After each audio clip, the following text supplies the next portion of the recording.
Olá, alvenaria amarrada não viola NBR. Eu fiz um vídeo meu sobre, dizendo que se você está dimensionando uma estrutura de concreto armado, mas levantando parede e fazendo laje em cima de parede, você não está dimensionando concreto armado e na verdade é alvenaria amarrada e o processo de dimensionamento é totalmente diferente e muitas patologias ocorrem por projetar concreto armado, mas dimensionar alvenaria amarrada.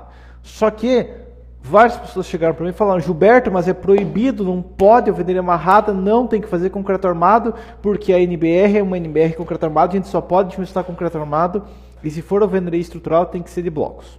E a primeira questão é, muito disseram, tijolo de vedação não resiste nada. E não, tá? A questão é que várias pessoas disseram que não resiste nada, mas a NBR 15270 é bem clara, que um tijolo de classe vedação 15 tem que resistir no mínimo 1,5 MPa. Isso é equivalente a 15 kg força por centímetro quadrado. E daí quando eu pego esse 15 kg força e multiplico por uma parede de 14, eu estou falando de 210 kg força por centímetro. E daí quando eu multiplico por um comprimento de parede de 1 metro, eu estou falando de 21 toneladas por metro de parede. Okay? Não é pouca bobagem. Posso demonstrar aqui, mas a questão é que 15 vezes 14 parede de Ohms multiplicado por 100 é 21 toneladas. Claro, tem coeficiente de segurança, tem coeficiente de ponderação e tudo mais, não vou chegar nem perto dessas 21 toneladas. Okay? Eu tenho flambagem, eu tenho vento, eu tenho várias outras questões que vão piorar isso, mas a questão básica que tem que entender é que essa é a resistência do nosso tijolo de vedação. Não, é o chamado de vedação, né? Não é pouca bobagem. Tá? Agora, vai gerar patologias e arrebentar. E não, a pessoa diz, mas se eu fizer uma alvenaria e fazer a laje direto em cima da alvenaria, vai arrebentar. A alvenaria vai encher de patologias porque ela foi batizada como vedação.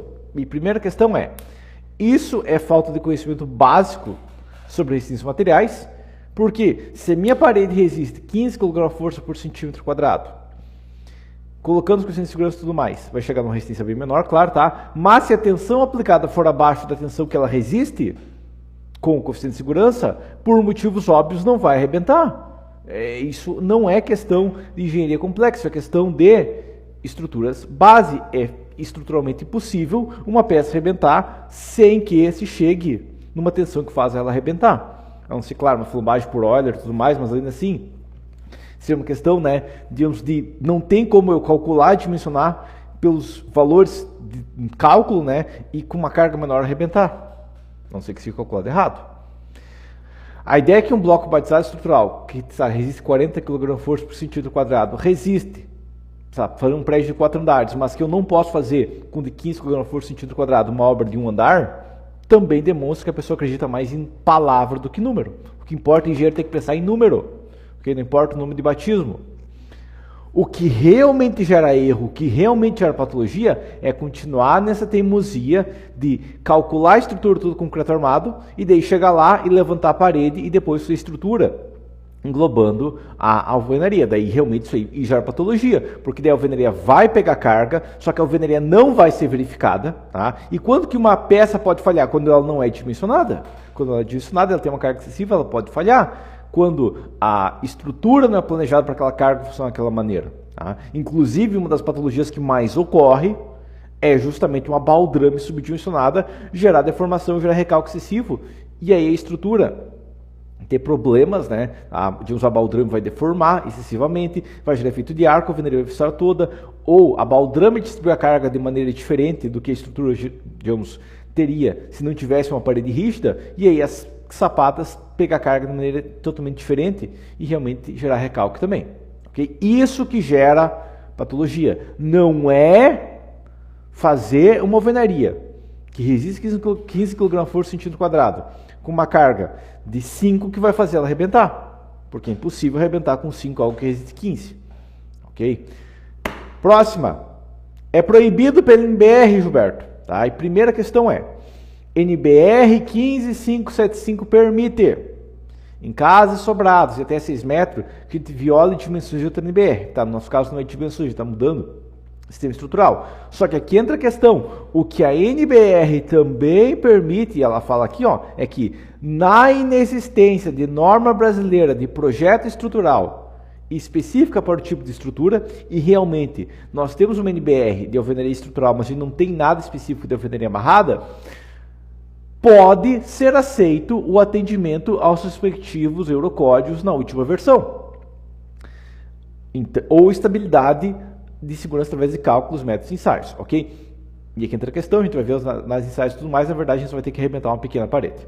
Mas, se eu respeitar o respectivo eurocódigo, e aqui entra a questão, o eurocódigo tem justamente isso, ok? Se eu for pegar o escopo do Código Europeu, vai estar escrito ali, ó, o Código Europeu se aplica a construções e obras de engenharia civil ou pedaços de obra de engenharia civil de alvenaria não reforçada, alvenaria reforçada, alvenaria protegida e alvenaria amarrada. Okay? Tá? Além disso, o Código Europeu fala, né, que é ok, desde que a parede tenha uma área de pelo menos 0,04 metros quadrados, então eu não posso fazer, sei lá, um tijolo de largura ainda vai ser, mas qualquer parede normal vai contar aqui. Tá? E aqui entra a questão crítica, ao contrário da nossa norma, NBR 16868, que fala tira o corpo fora, e fala é só para isso ou isso, e só nesses casos, o Código Europeu não. O Código Europeu fala para as estruturas que não forem cobertas atualmente por essa norma, para novas maneiras estruturais usando os materiais que já existem, para novos materiais ou para ações e influências fora do normal, os princípios de aplicação do Código Europeu ainda é aplicável. Talvez tenha que ser suplementado, mas é aplicável. Entendido essa situação? Então, o que o Código Europeu basicamente está falando é o quê? Pode usar a alvenaria confinada, a alvenaria amarrada tranquilamente, ok? E a nossa NBR 15575 fala não tem NBR, sem problemas. Código Europeu está valendo até porque a gente copiou deles, ok? Inclusive, você vai pegar o Código Europeu, você vai ver, nossa, eu conheço essa fórmula. Tá? Por quê? Porque os europeus voltaram no tempo e copiaram a nossa norma, ok? Nossa norma de 2020, eles copiaram em 96. Tá?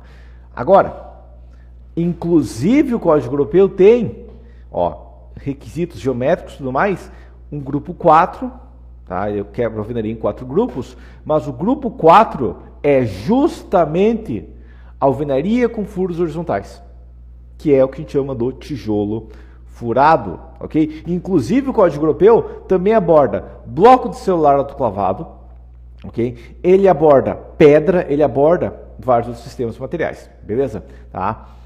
Próxima questão, isso só para casa e sobrado. Algumas pessoas falaram, tá, Gilberto, mas eu construo prédio, eu não vou conseguir levantar a parede e fazer tudo mais. E realmente, eu não sou maluco, eu sou um pouco, mas não tanto, de dizer que você pode usar tijolo de 15 kg força por centímetro quadrado para levantar um prédio de 8 pavimentos. A regra básica que a gente segue em projetos é que, numa análise inicial, eu vou precisar de uns 10 kg força por centímetro quadrado por andar. Sendo 15, então eu consigo fazer ou, dependendo do caso, aí 2 pavimentos. Mais do que isso, eu preciso de ajustes, né? E um dos ajustes necessários é a resistência da parede. Eu posso usar um bloco de mais que 15 kg força por centímetro quadrado. Por quê? Porque a norma fala que a resistência da alvenaria é 15, do tijolo de vedação é 15. Não! Ela fala que a resistência mínima, FB mínimo, não o FB oficial geral, não. Esse é o FB mínimo. Sabe o que isso significa? Que pode ser mais do que isso, ok? Então, a questão é que eu posso tranquilamente ter uma fábrica, um fornecedor que me entrega um bloco de 3, de 4, de 5 MPa tudo mais, ainda de tijolo furado. Aí não é difícil chegar a isso. Tanto que bloco de vedação, bloco estrutural chega a 10, 12, 15 MPa ou mais.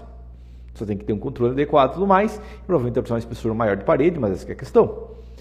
Além disso, né, a questão crítica é que a maior parte das obras do Brasil são de 1 ou 2 pavimentos.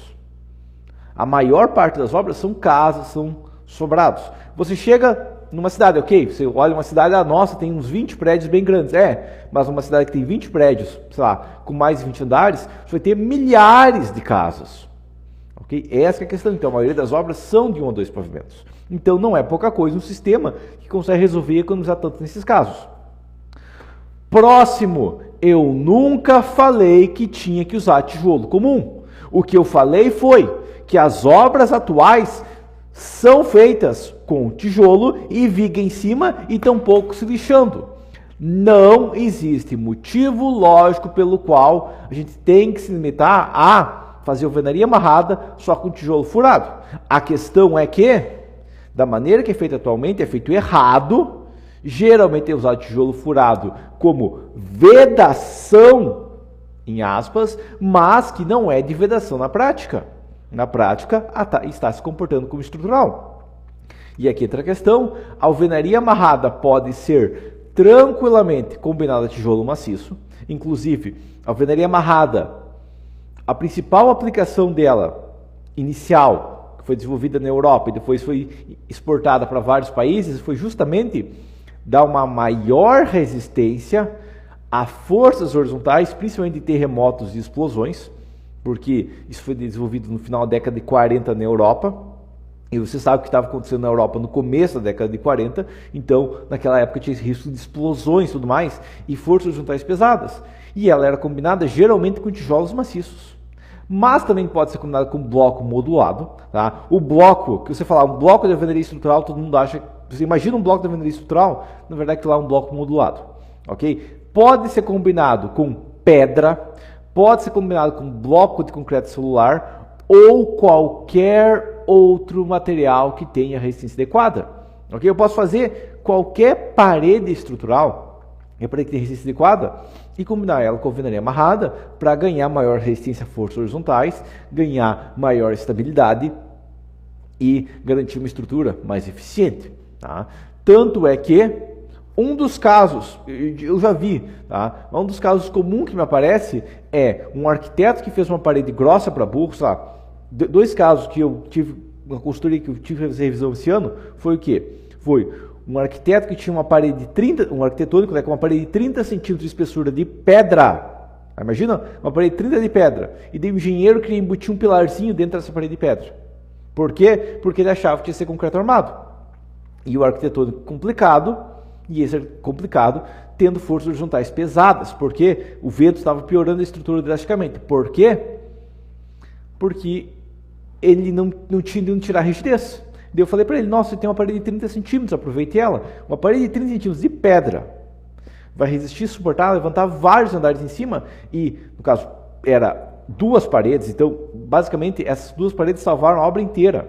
Porque o arquiteto foi desenhar uma parede de 30 de pedra e ele nem precisou colocar pilar dentro, porque a parede tinha uma resistência muito maior que o pilar. Ok? Tá? Próximo, nós já temos NBR de sistemas mistos. Nós já temos a nossa NBR de 68 já fala justamente de usar a alvenaria estrutural no concreto armado.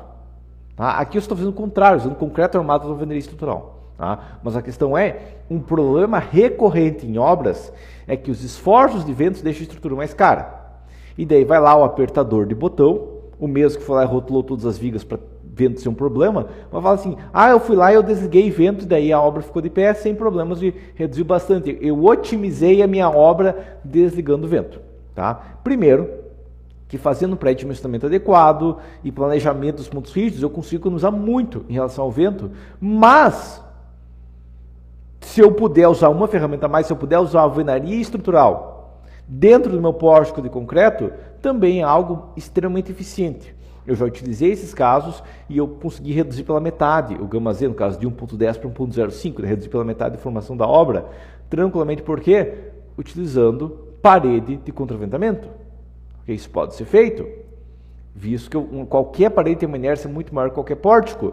E se você tem uma casa, um sobrado, ou qualquer casa sobrado principalmente, mas que arquitetônico é complexo, uma alternativa extremamente eficiente, ao invés de virar apertador de botão e desligar vento, e colocar uma placa na frente proibido vento, você pode aproveitar a alvenaria da obra como parte da estrutura, e principalmente em casos sobrados, eu posso tranquilamente aplicar aqui e usar um bloco de resistência menor, para usar um tijolo aqui, tranquilamente ainda servir de contraventamento, desde que, claro, eu dimensione, ok? Então, o que eu estou falando aqui? Qual que é a regra final? O que você tem que absorver disso aqui?